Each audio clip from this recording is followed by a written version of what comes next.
Hindi makapaniwala si LeBron James sa pag-takeover ng rookie. Nag-Jordan Shrug mga idol. Nagkagulo ang buong arena sa ginawa ng rookie. Lahat hindi makapaniwala sa kanilang nasaksihan. Nagtala ng record, kalaban pa si Jordan Clarkson. NBA Cup Los Angeles Lakers versus Utah Jazz. LeBron James na pisikal. Si Colin Sexton mga idol nasa pool sa ulo. No call and 2 points for LBJ. Delay yung reaction ni Colin Sexton. Nag-flop mga idol. Trying to get a call from the referee. Hot start for Dalton Knecht mga idol. 8 points, shooting 3 out of 3 from the field. Dalawa ay mula sa 3-point area. Mukhang may laban din to sa Rookie of the Year award, lalo na't pinagkakatiwalaan na siya ni Coach JJ Redick. LeBron James cutting layup. Sumagot si Jordan Clarkson coming off the bench ng tough fadeaway baseline. Malakarim naman ang hookshot na to ni Drew Eubanks mga idol. Natawa na lang doon ang Jazz big man. Strong first quarter for the LA Lakers. Umabot lang naman ng 15 points sa kanilang biggest lead sa Utah Jazz. Jordan Clarkson instant na naging impact off the bench with 6 points.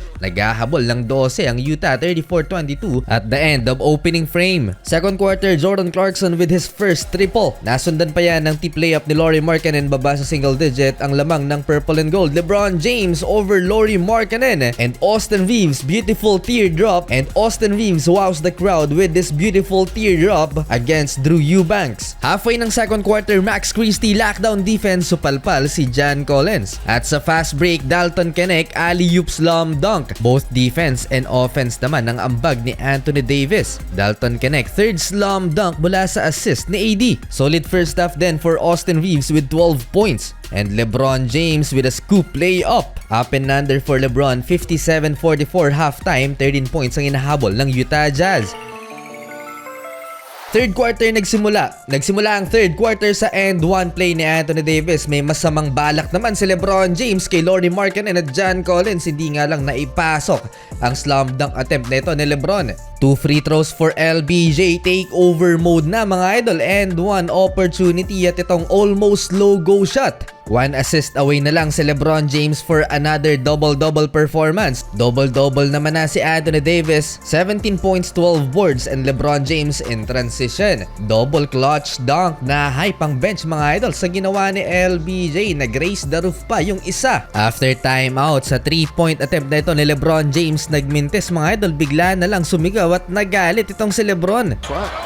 Trying to keep it alive that time was... Nagtantrum si LBJ kahit malaki ang lamang ng Lakers. 5-minute mark, natawagan ng flagrant penalty foul 1 si John Collins after niyang mahit ang alaga ni Anthony Davis. Balik sa locker room si Anthony Davis. Jordan Clarkson in transition and one play. Unti-unti nang nakakabalik ang Utah Jazz. 79-66, 13-point Lakers lead. At dito na napatake over ang rookie ng LA Lakers na si Dalton Knecht. Hindi lang isa, dalawa, tatlo, kundi 4 na magkakasunod na 3-pointers. Walang naimintis mga idol ang rookie ng LA Lakers. Sa pangatlong tres niya mga idol, nag-Jordan Shrug pa siya habang nag-e-enjoy si LeBron James sa moment ng pag-take over ni Dalton Knecht. Eto pang-4 na 3-pointer mga idol, hindi na makapaniwala sa LeBron.